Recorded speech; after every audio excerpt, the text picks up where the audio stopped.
Welcome to Tech Intersect. I'm your host, Tanya Evans, and my life and work exist at the heart of law, business, and technology. Yeah, I've earned a few fancy titles and degrees over the years, but the bottom line is I'm a writer, speaker, teacher, and lifelong learner, and I'm really excited that you've joined me on this journey. So what is Tech Intersect? Well, it's authentic, empowering conversations with really interesting guests to demystify complex topics to prepare you for the future. Because your future is now. And it exists where law, business, and tech intersect. Get ready to listen, learn, and leverage.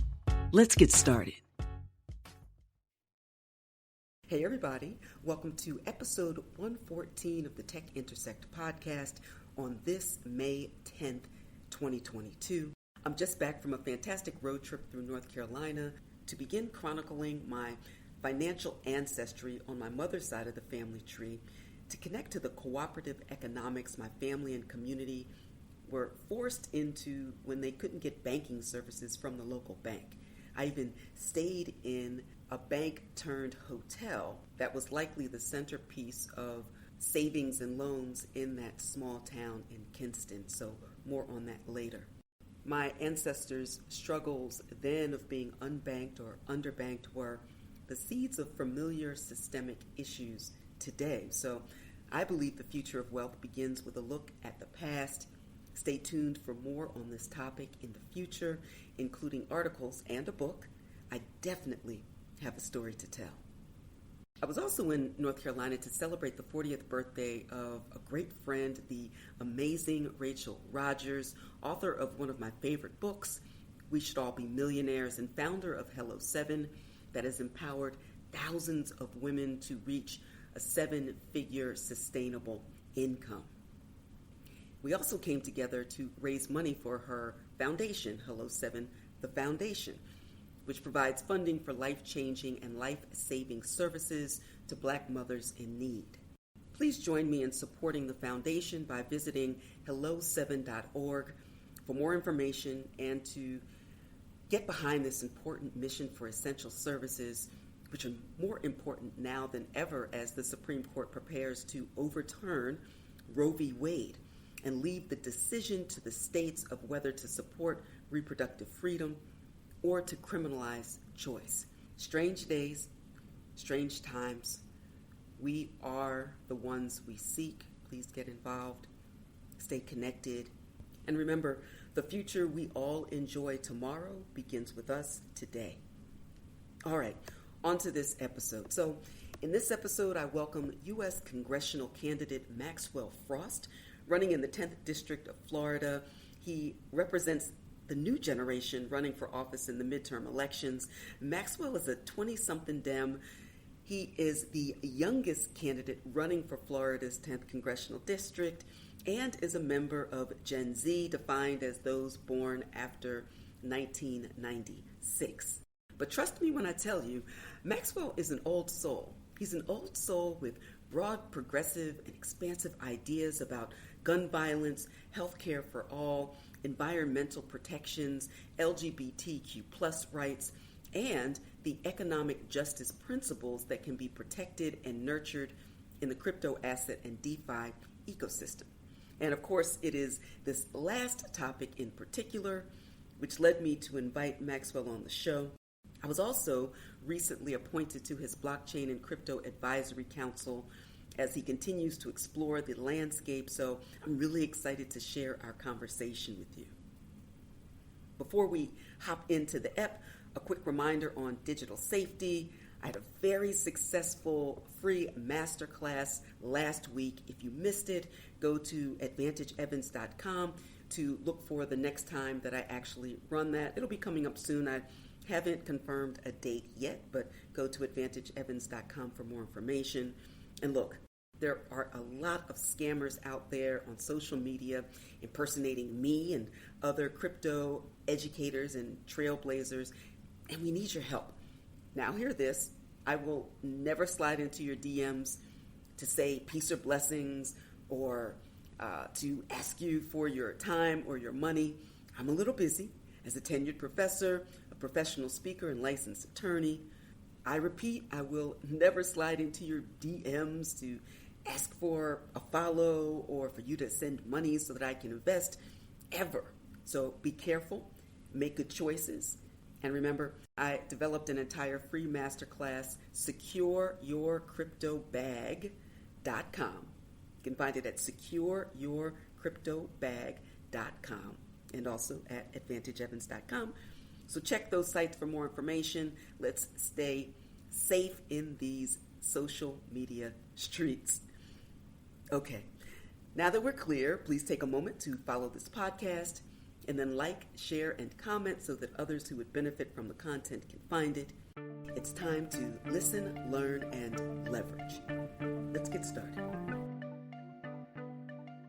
Welcome, everyone. In this episode of Tech Intersect, I am really excited to have Maxwell Frost join us today. I became familiar with Maxwell and his mission as candidate for, he can tell us, but as I understand it, at least initially, was a quite crowded Democratic primary field as he announced his candidacy to run for Representative Val Demings' Florida District House seat. The primary is coming up in August of 2022, but if elected, Maxwell could be among the first members of Generation Z to be elected to the House.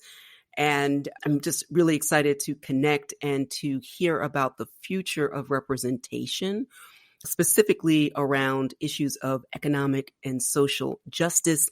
That sounds like it lands squarely at the feet and at the heart of Maxwell Frost. We will get into all of that in a moment, but first, Maxwell, welcome. Thank you so much, Professor Tonia, for having me on here. Really excited to discuss through my story, answer your questions. And again, thank you so much. Absolutely. So at the outset, and as in the spirit of full disclosure, I now will get the great honor of working with you in the future as serving as one of your Crypto and Blockchain Advisory Council advisors.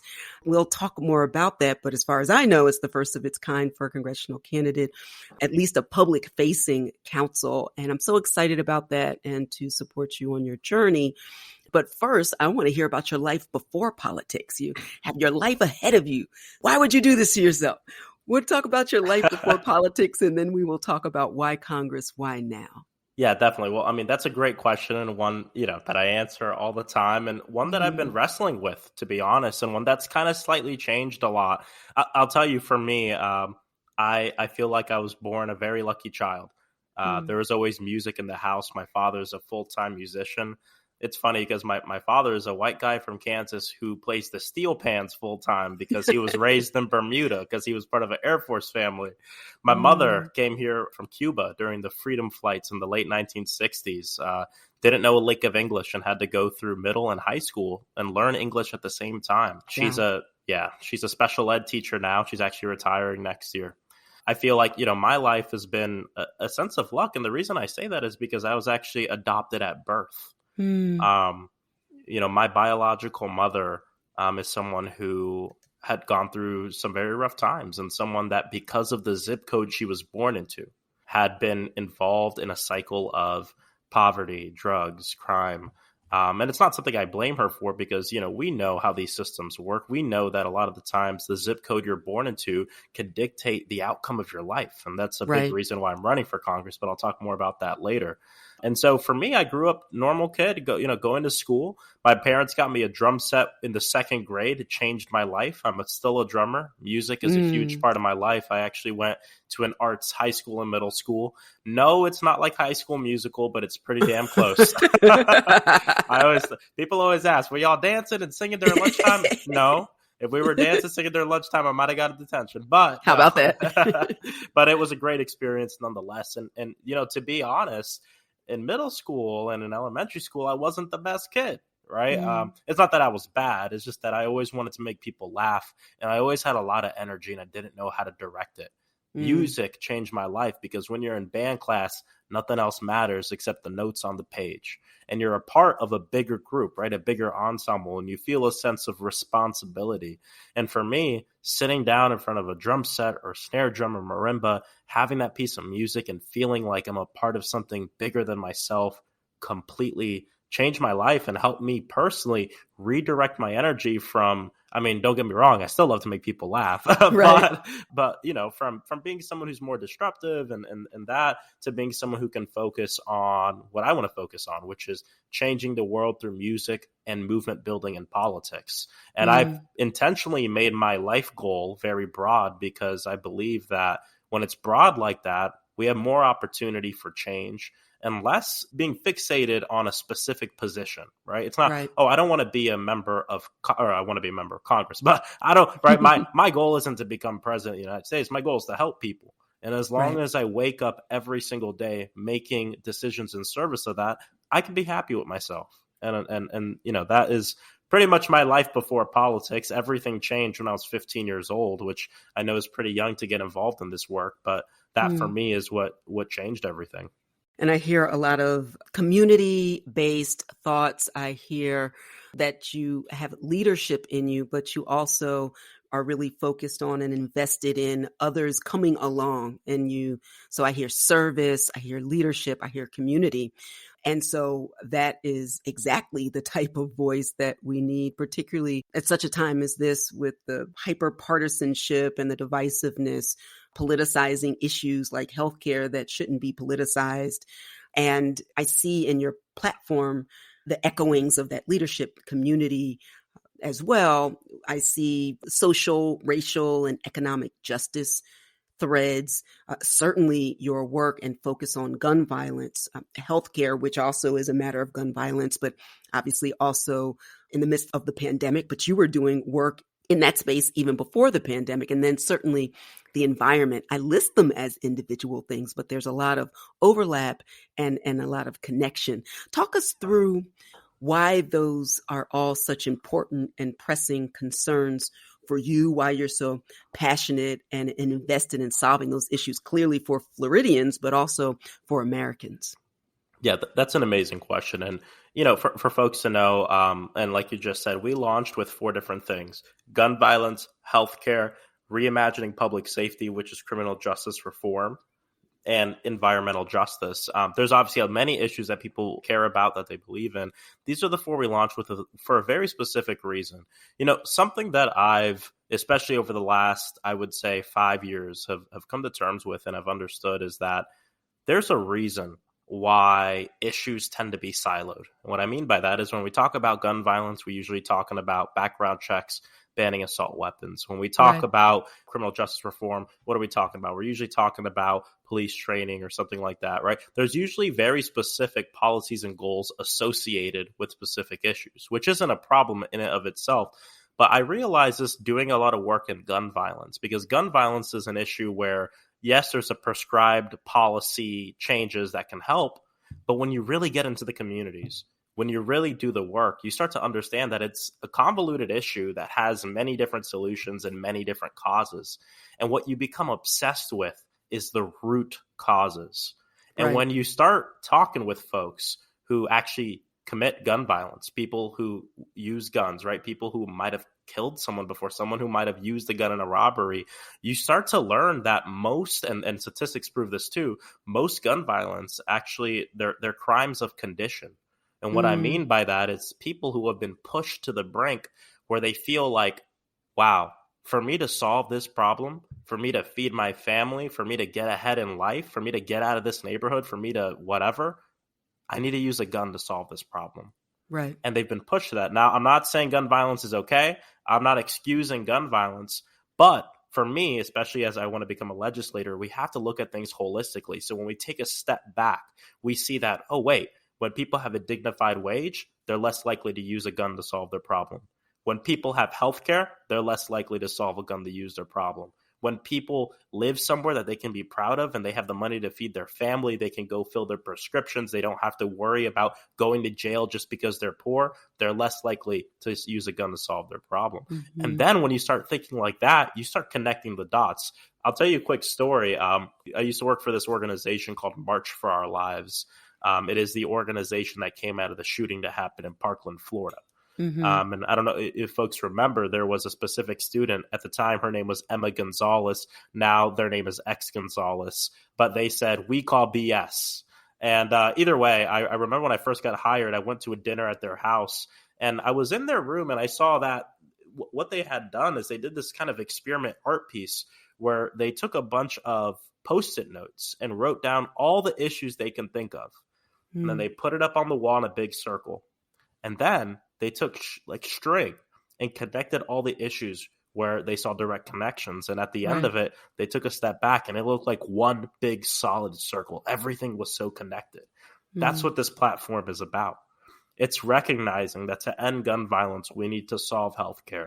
That to solve healthcare, we need to work on things like getting Citizens United and election reform, right? It means that we also need to work at, ensuring that we are being sustainable and taking care of our environment and make sure people have clean water. Because if people can't trust the water they drink, how can we inspire them to go out and fight for other issues as well? And it's looking at these things holistically. That's why I've launched with these 4 issues and why we're going to continue to roll out these issues and why we talk about this in a very nuanced way. I'll tell you something, Professor, like something that many folks and consultants, different people have told me is stick to the brass tacks, stick to the things that people know, keep the issues siloed, try not to get too convoluted about it. But what I've found is that we could talk about these things in a very basic way that makes sense, and people understand it, and they love to hear about the issues that way. Why? Because they live it that way, and they know that it's all connected, and that's why we're running on those issues.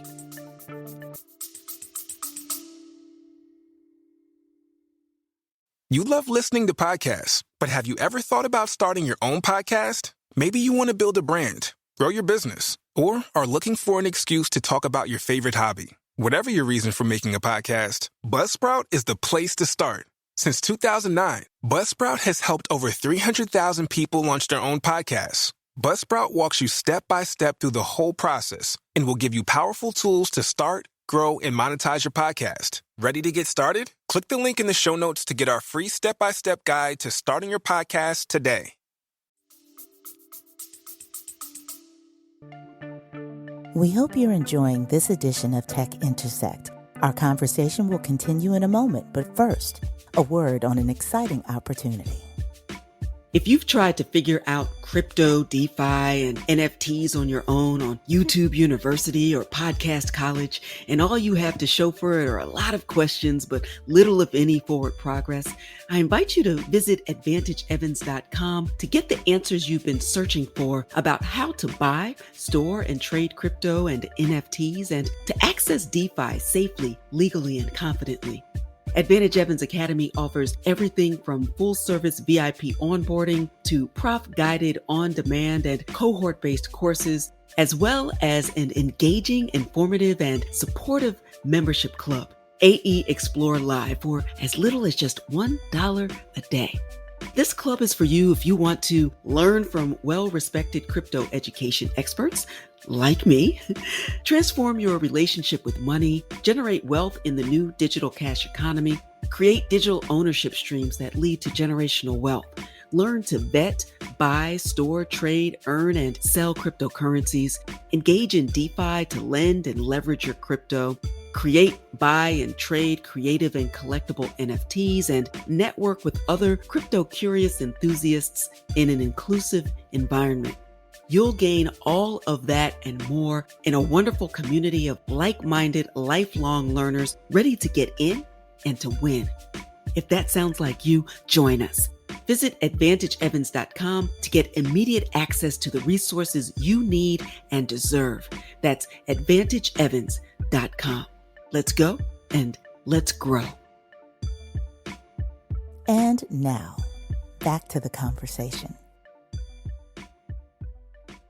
It's a powerful statement and a reminder because, some people can think that politics happens over there or for other people, particularly when you're talking about a lot of the federal issues, things that tend to play themselves out on the news. But a lot of the news really is focused on the local connection to folks in their homes and about rent and about work and about safety and healthcare, and the environment. All of those things directly impact people in their homes where they are right now. But if our federal leadership is not bridging the divide between the conversations that go on in DC and those that go on at that proverbial and actual kitchen table, that's going to be the way that you can move the needle. If people do care, but if they feel disconnected, then we lose the energy and we lose the reality that we're all connected.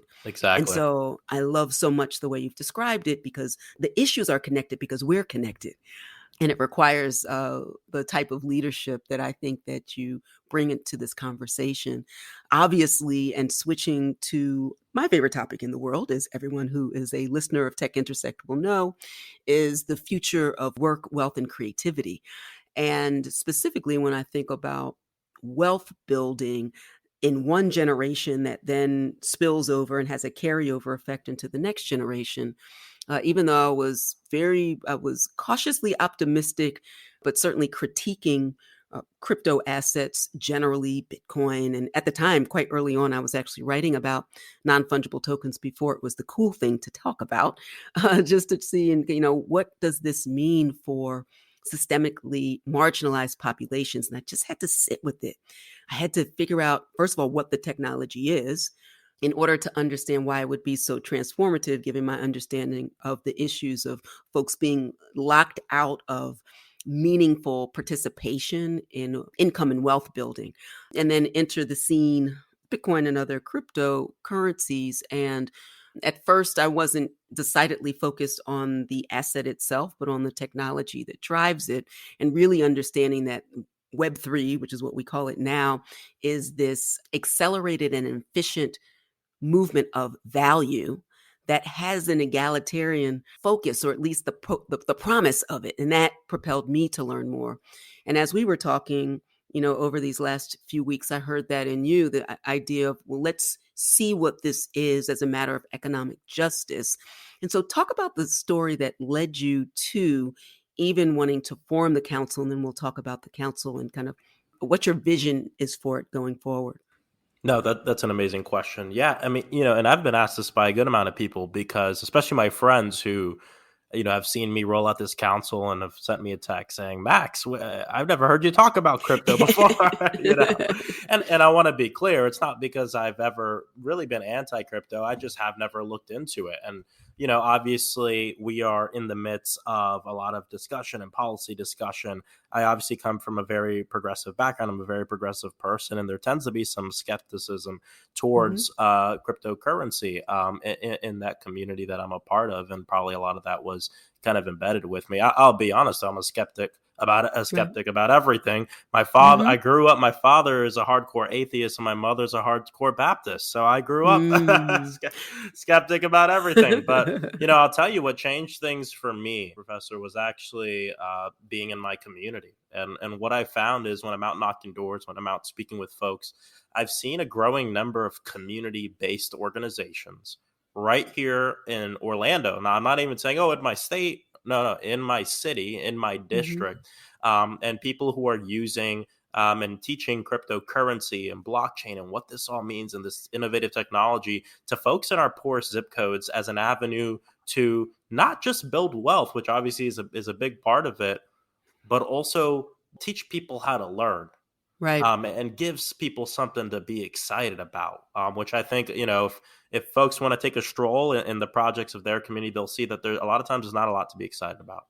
And, I've gotten calls and texts, and a lot of these folks who run these organizations have reached out to me and said, listen, we want to talk with you about this. It's been ignored for 10 years in the U.S. government, and we just want to talk with you about it. So I met with them at some of their facilities, met with folks, just kind of walking down the street and talking about the classes they're giving. I even sat in on a little bit of one, and what I saw was honestly something that I think is amazing, and something that really piqued my interest. So it was from there that I said, well, I need to read up on this. I need to learn about it. And for me, and you probably know this from our conversation together, but for folks who don't know me, when I lean into something, I lean in.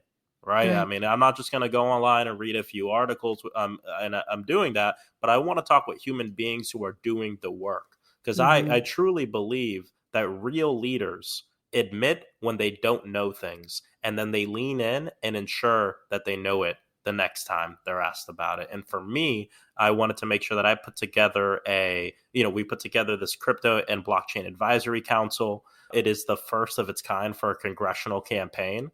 And Hmm. I'm hoping other candidates make councils for this issue and other issues as well, so they can learn and dig in. And so we have, folks from the academic side, and we're honored to have you on it. We have people who work in the crypto industry. We have policy folks. We also have people who are big on the environmental impacts. We have the former president of the League of Conservation Voters on the council. We have progressive folks on the council.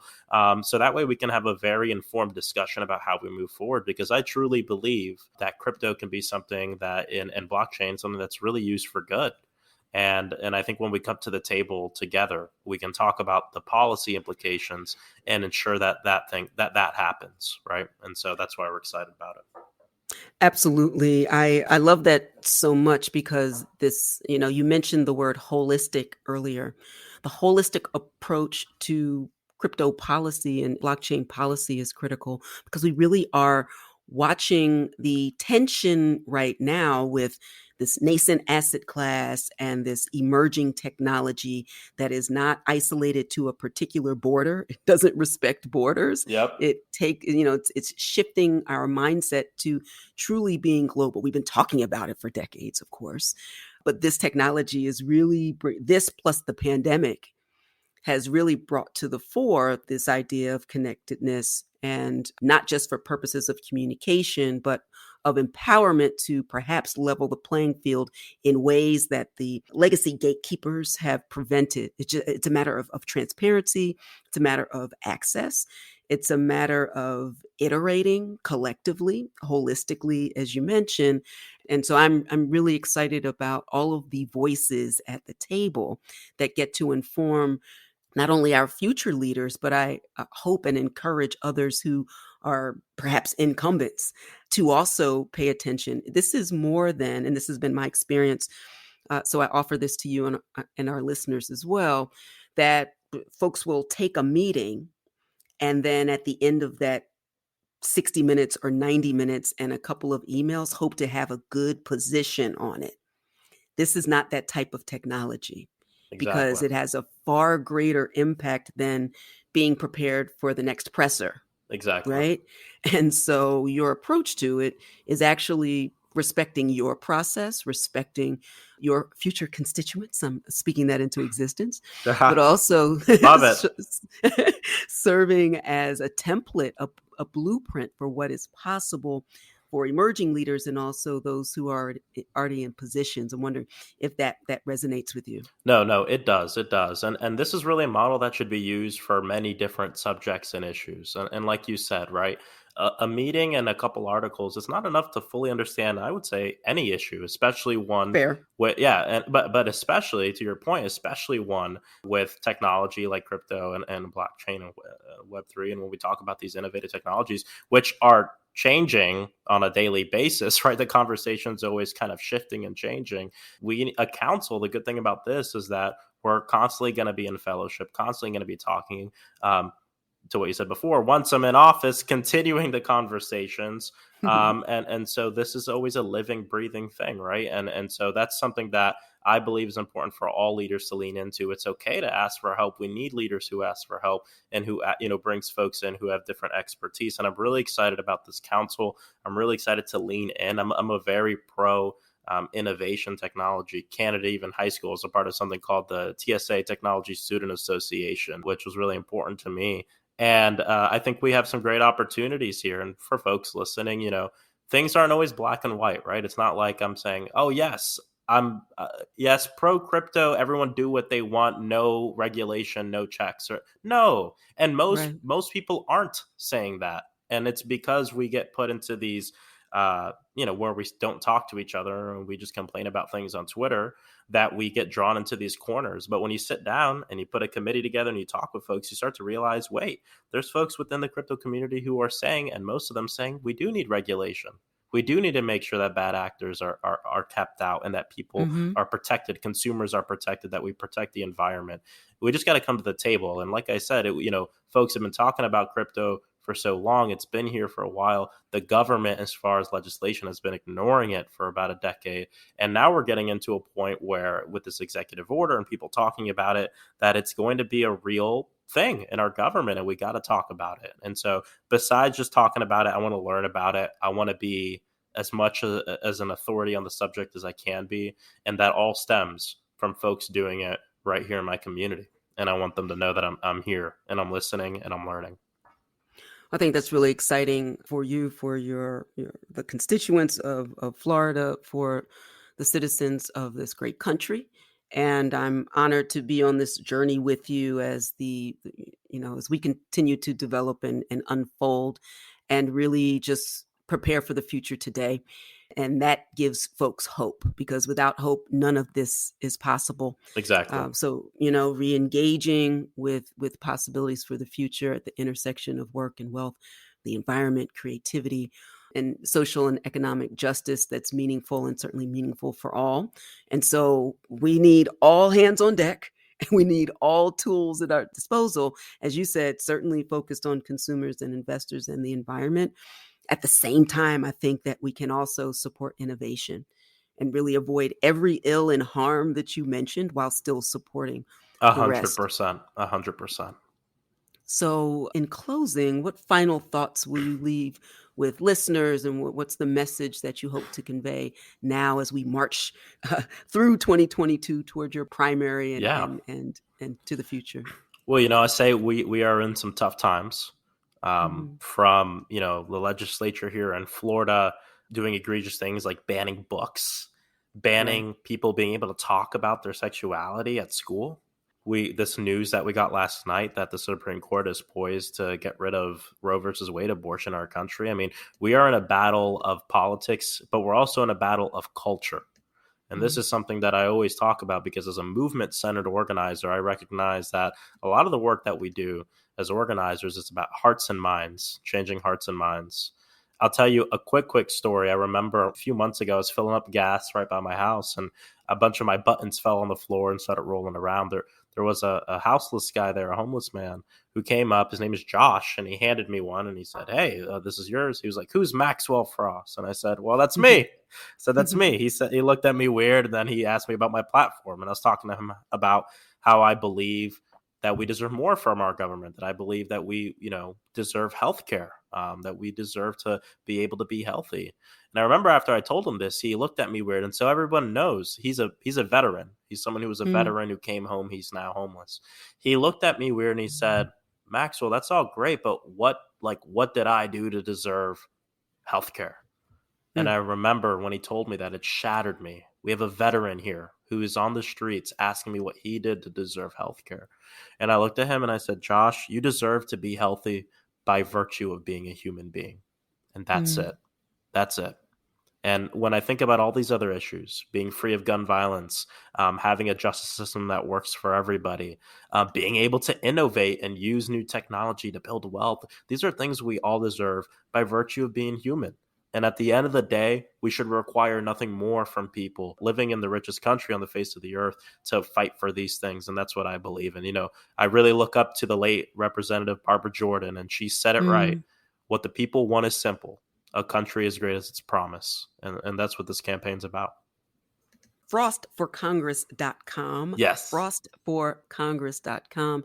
You could meet Maxwell. You could learn about the issues and solutions that he's talked about with us today, that he covers in greater detail there. You can volunteer. You can donate. Be the change you want to see. And you do that by supporting those who have your best interests at heart. And we have learned a little bit more about Maxwell Frost's heart today. Maxwell, thank you so much for joining me, and I'm happy to be on your journey with you. And thank you so much for spending this time with us. Of course. Thank you, Professor. Have a great day.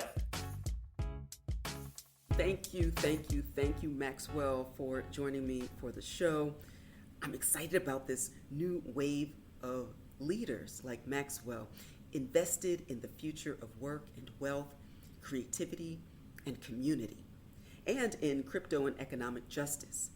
So get informed, get engaged, because the future is now, and it begins with us and our realization that we're all connected. We are the ones we've been waiting for, so let's win.